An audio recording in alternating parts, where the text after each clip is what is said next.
Just a sec. Okay, hopefully that'll stay. Hey guys, what up? Total Control 871, and today I am chiming in for the third time. It's the third time I've started this damn episode. Chiming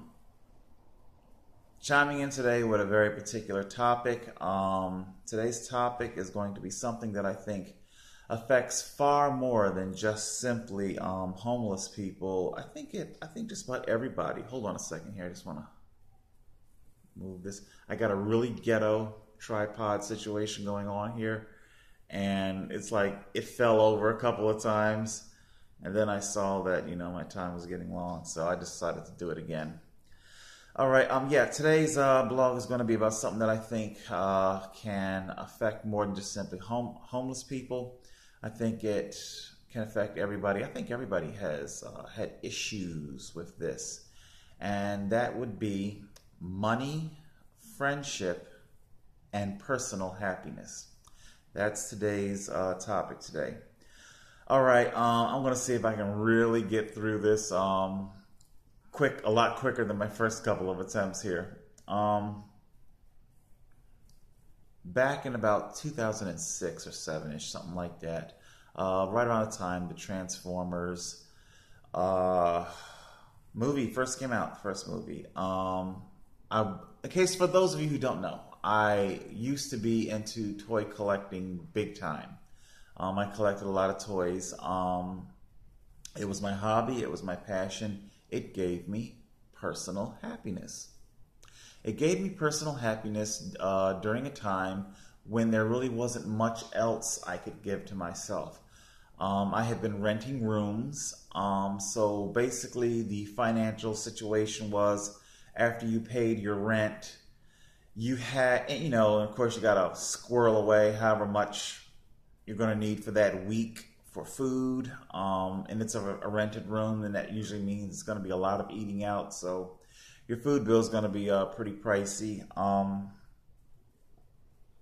Anyway, monies that you had left over, what would you do with them, So I got into toy collecting. Oh my God, I know, right? I was looking at myself in the mirror today, and it's like the hairline. It's becoming more and more Lester Holt.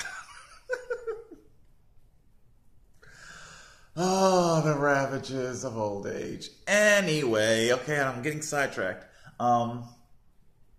So, like I said, when the first Transformer movie came out, I'm out and about making the rounds, different retail stores. I was in my own store, Target, because I was working there. And I came across my Republican buddy. That's how we met in the toy aisle.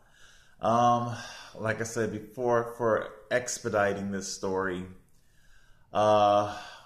we met the wife. Wife is great. They're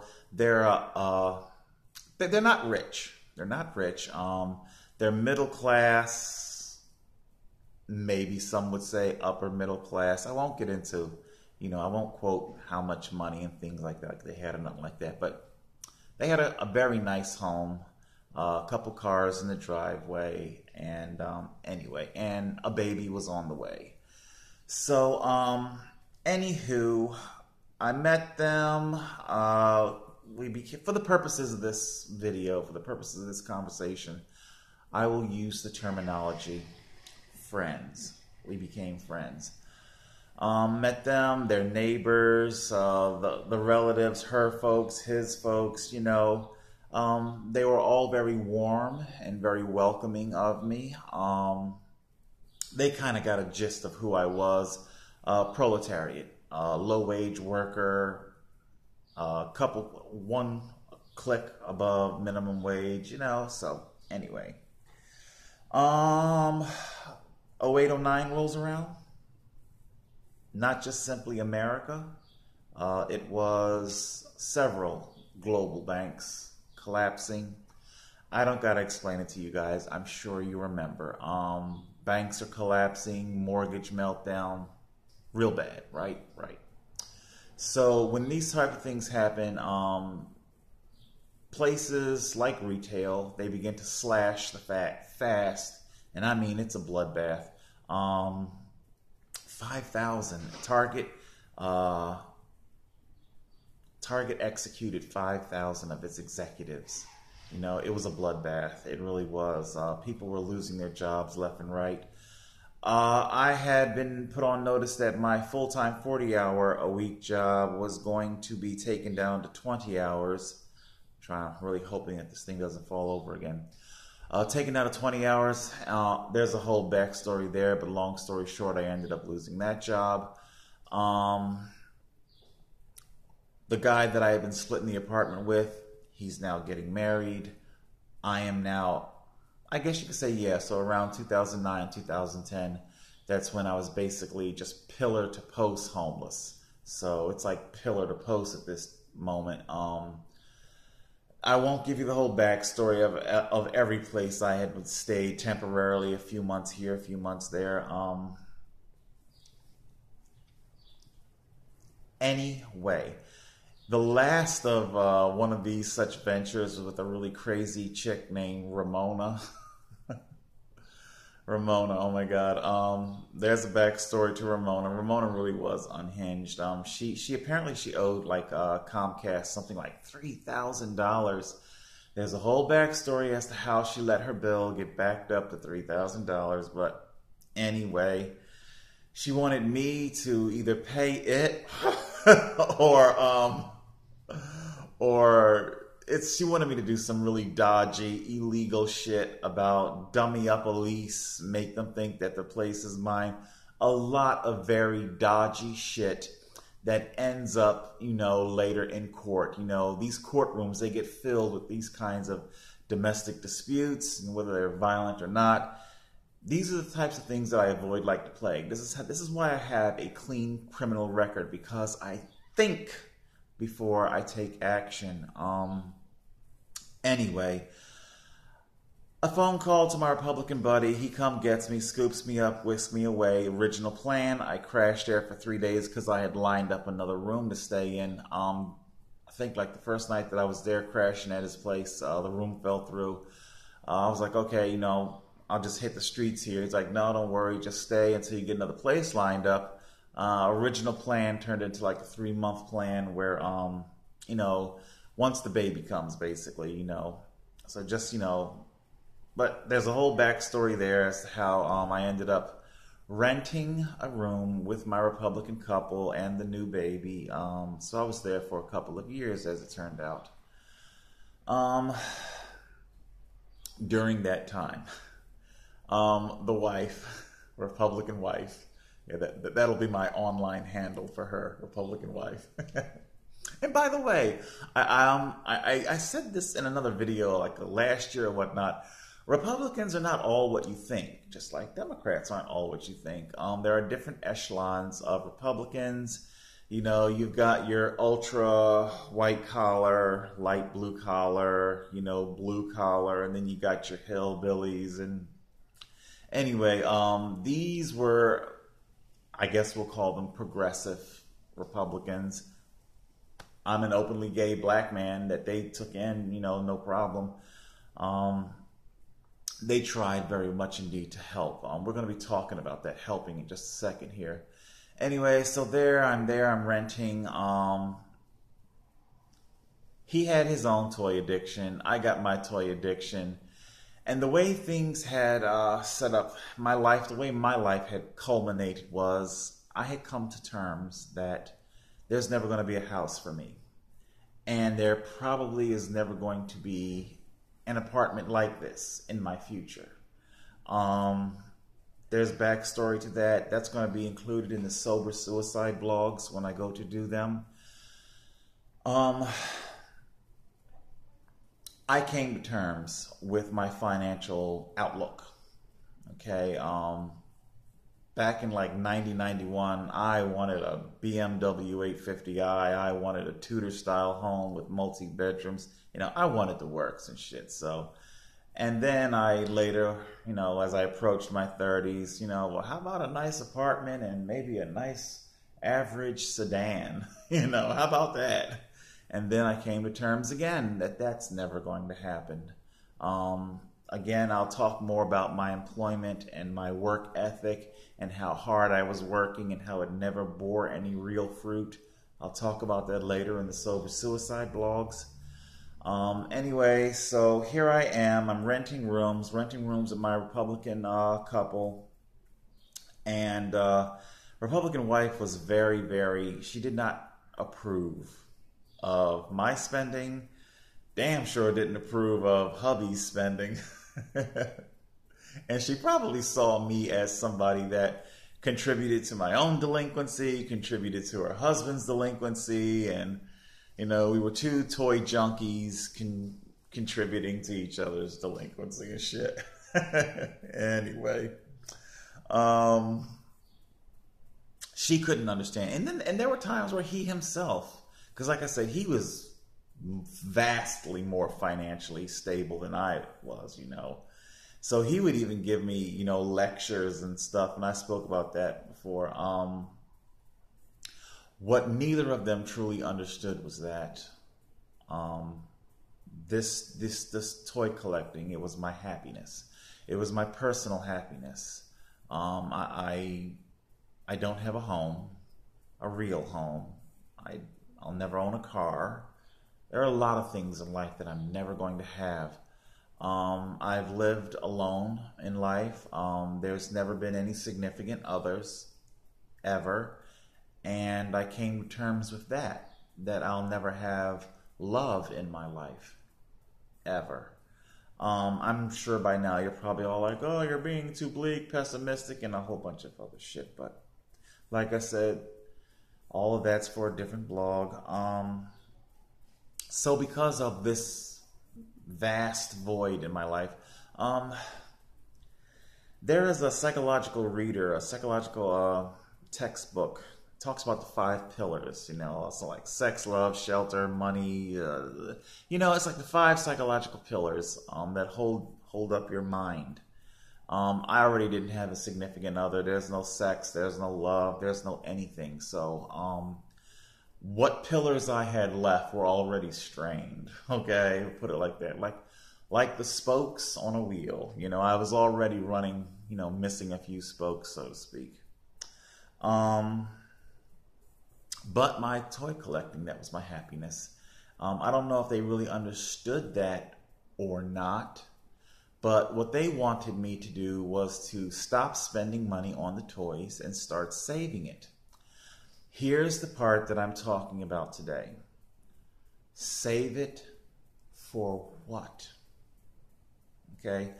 People live a lot of compartmentalized lives. When they go to pay their bills, they probably don't necessarily think as to exactly how much you're spending on apartments, mortgage, car note, gas, all this shit,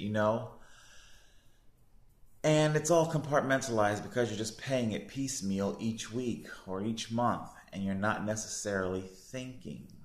My point here is that, yes, I could have suspended my toy hobby. Yes. I could have saved hundreds into thousands. Okay. Now what? What am I going to do with these several $1,000s that I've saved over the course of maybe 2 years? So that's 2 years living a life completely devoid of any personal happiness. Get up, eat, go to the job, come back, do nothing, watch them have their personal happiness. You get to watch them enjoy things, whatever it is that they're into, when they go jaunting off to Disney World. And I'm not saying that they didn't deserve these things, okay? I'm just simply saying that they get to have personal happiness, okay? This seems to be something that the population seems to think that homeless people shouldn't have and probably don't deserve. It probably comes out of some sort of a mindset that we've done something to ourselves in life to be self-destructive, and therefore not having personal happiness is our punishment for said destructive behavior. Um, and of course, I'm a law-abiding citizen. You know, I kept my nose clean. Um, anyway, that's a whole nother story. Um, so yeah, that's why I kept my toy collection going. All you're going to do is if you save up these several $1,000s, you're just going to be writing a fat ass check to, and I'm trying not to get into ethic or ethnic demographics, okay? But I'll leave it to you, the audience, as to who you think owns all these properties, all this land. You know, so when I go to after slaving for 2 years, you know, going without personal happiness, I get to hand over this, well, enormous for me anyway, this enormous amount of wealth, of money, over to certain persons that own and operate apartment complexes like this, okay? Put it like that. They're very happy. Give me, if I was a rich man, give me money. Yeah, I bet. Yeah, all right.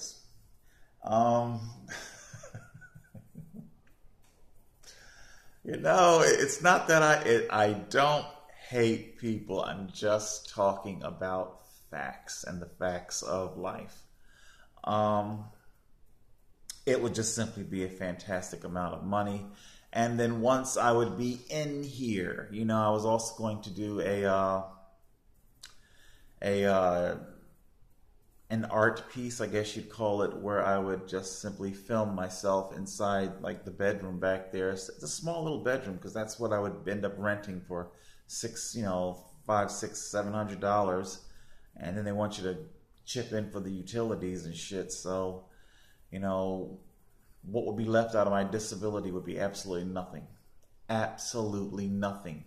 Except but to fill the fridge partially from the supermarket, and the other half would probably be from food banks. You know, so it would be a life, it's what I've come up with the terminology, locked in a box. That's what I would be. I would be locked in a box. There would be no bicycle, no toys, no nothing, no personal happiness whatsoever. You know, I would be able to say to myself, okay, I'm not homeless. I'm here. I'm locked in my box. Gee, wow, the new Wonder Woman movie came out.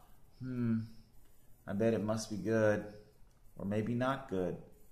I'll never know, because I'll never go. You know, so like that. Hopefully I've conveyed what I'm talking about. So that was my financial situation, you know. I said goodbye to the BMW and the Tudor style home. I said goodbye to average apartments and an average sedan. And now I'm just simply pillar to post. And all right, I want to talk about friendship and money. The friends that I've come across in my life, they are what I would call helpers. They see me in my disparity. They see me in my poverty. Even now, they see me in my homelessness. And the efforts and the energy that they exert on me, they want to see a return on it. Meaning, they want to see my situation improve. Unfortunately, this situation, it has no answer. See, people have been led to believe that every problem has an answer. That's a lie. The answer to fix homelessness like mine, it is something that is simply not going to happen. Not in my lifetime anyway, you know. There is no answer to this problem. Obviously, I've proven that it's not hard work. It's not dedication. It's not keeping your record clean. It's not being a law-abiding citizen, because I was all of these things, okay? And it never came to fruition. they want to see something back from the help that they give you, because otherwise, they're just simply going to constantly be helping you. Like right now, I'm extremely hungry. I've got about maybe, I don't know, 4 or 5 days to go until I get my disability. I'm very hungry right now, and a little lightheaded too, so excuse me. Um, what do you call it? Yeah, it's like I know that there's a couple of phone numbers that I could call to bum a few bucks, but I'm tired of borrowing money and paying back. Even there have been times where people say, no, don't pay it back. It's just but this situation, this monthly situation, it's not temporary. This isn't new. Every month for the rest of my life, this situation is going to repeat itself, where I'm not going to have enough money to the end of the month, to my next disability check, where I'm going to run out of food. I don't have utilities. I don't have refrigeration. I don't have cooking facilities, okay?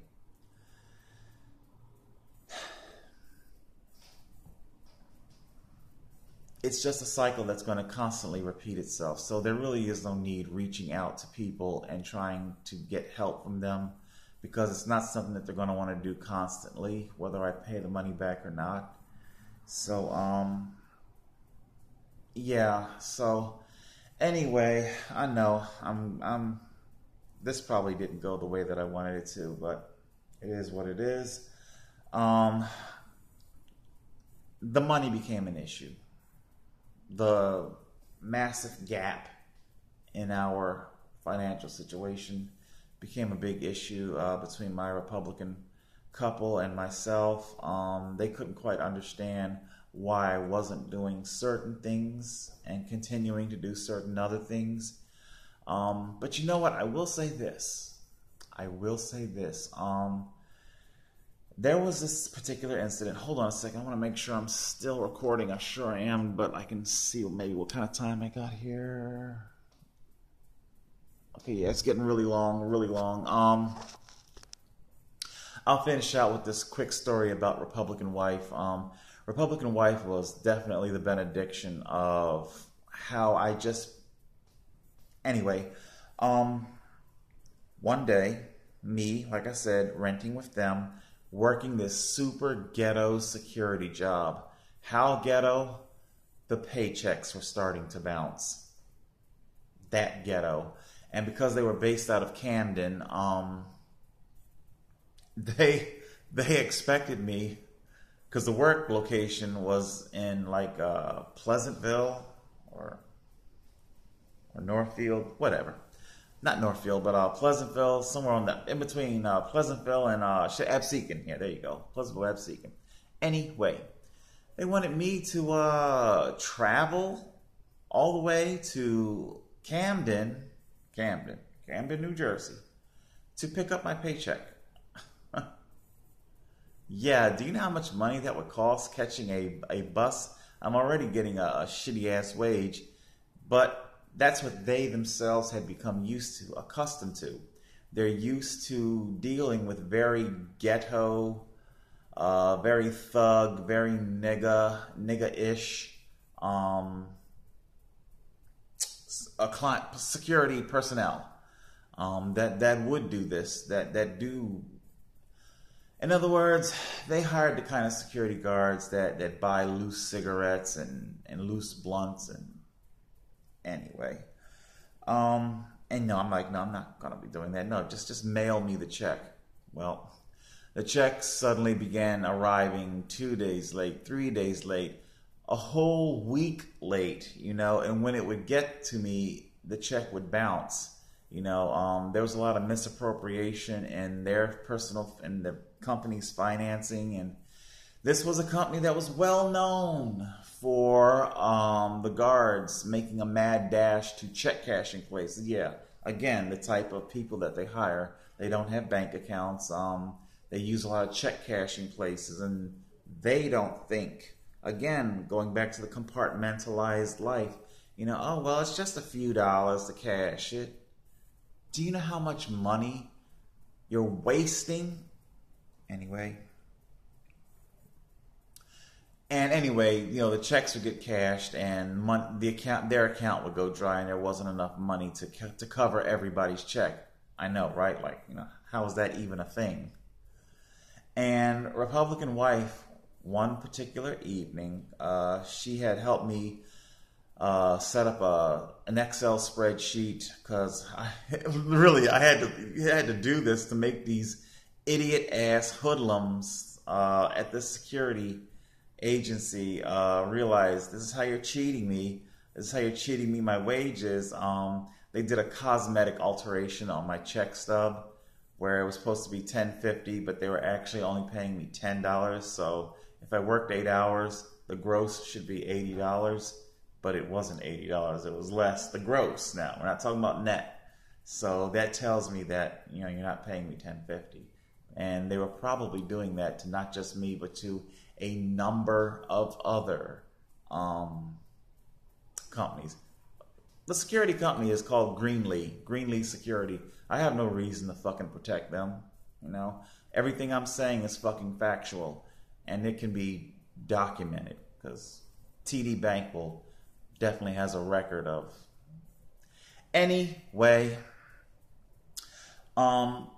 Republican wife helping me put together a Excel spreadsheet that would show how they had been cheating me wages, and she's walking away from the dining room table, and she's not even talking to me or to anybody. She's more like talking to herself, and she just kind of says it where I can just barely hear it. And she goes, I don't understand. You're such a hard worker. You go to work every single day. Why are they, she was wondering out loud to herself, why are you going through all of this if you do such hard work? Aha! See?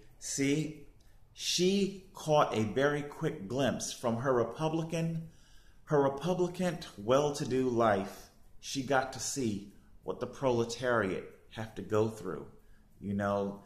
She clings to a formula of hard work, hard discipline. It will equal happiness. See how it doesn't work? See how that's all a fucking fantasy? All right, there's more I could say to this. This is long as hell. I don't know if I've educated you on the life of the poor, the homeless, friends, money, personal happiness. But that's the way it is right now. All right, guys. Total Control 871.